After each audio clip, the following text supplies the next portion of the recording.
In this video, we are going to go over the employee import sheet. Now, you're not required to use the employee import sheet.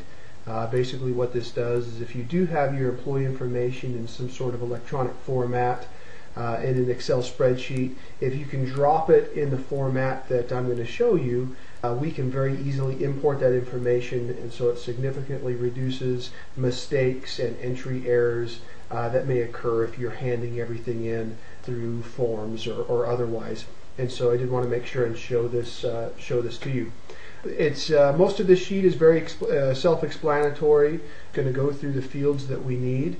And so you can see here it's just an Excel spreadsheet. It's actually saved as a comma-separated value file or a CSV file. You can just keep it as a CSV file. That will allow us to import it. So let's just go through some of these different columns that we need.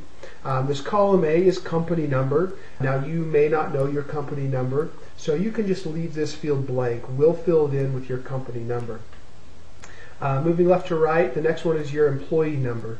Now this employee number can be anything that you'd like it to be. You can start from 1 and just move upwards, or if you have specific numbers that are already assigned to your employees, you can put that in here. But this is a number that, again, you can define, that the system will identify each employee. L name, of course, is last name, F name is first name, M name is middle name. Put in here in column F your federal dependents, and so this is their election on their W-4. Go ahead and put in their federal dependents right there, and their federal status, of course, are they married or are they single, and go ahead and type in married or single for that. Their hire date or their start date, put that in column H, and then put in their address, street, city, state, and zip. Moving over to column M, put in there, if they're an hourly employee, put in their hourly rate. If they're a salaried employee, in column M, simply put in 0 because they don't earn anything per hour, so make sure you put in a 0 there. And then the very next column is their salary amount. Now the amount that you're going to want to put in here is their per pay period salary. And so, for instance, if an employee is on salary and is getting paid $4,000 per month and you're on a bi-weekly schedule, you'll need to put in the amount that they earn every other week, which will be right around $2,000 or just under $2,000 if it's bi-weekly. Column O, their last raise. If you do want to track, or you are already tracking the last day in which the employee received a raise, you can put that date in here and the system will import that. Of course, moving forward, the system will automatically track the last date that they received a raise. If you haven't tracked that, don't worry about it. You can leave it blank.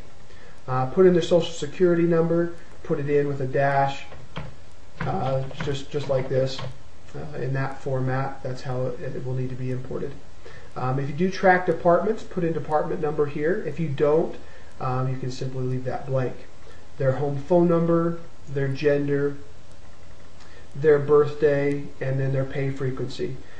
So I did put a drop down here for pay frequency: weekly, bi-weekly, semi-monthly, or monthly. You can choose one of these, and then once you've chose it, you can simply just drag it down for all of your employees. So you're by no means required to give us your employee information this way. If you have it in another format, you can certainly do that, but I did want to show you it is very simple. And if you can get it to us this way, boy, it really saves on time, but as well it makes it a very, very accurate process for us to just import this information in here. So that concludes our trainings. Hopefully, again, these have been helpful to you. If you do have any questions, again, please contact your payroll specialist, and we'll make it a priority to get your question answered. Thank you. Talk to you soon.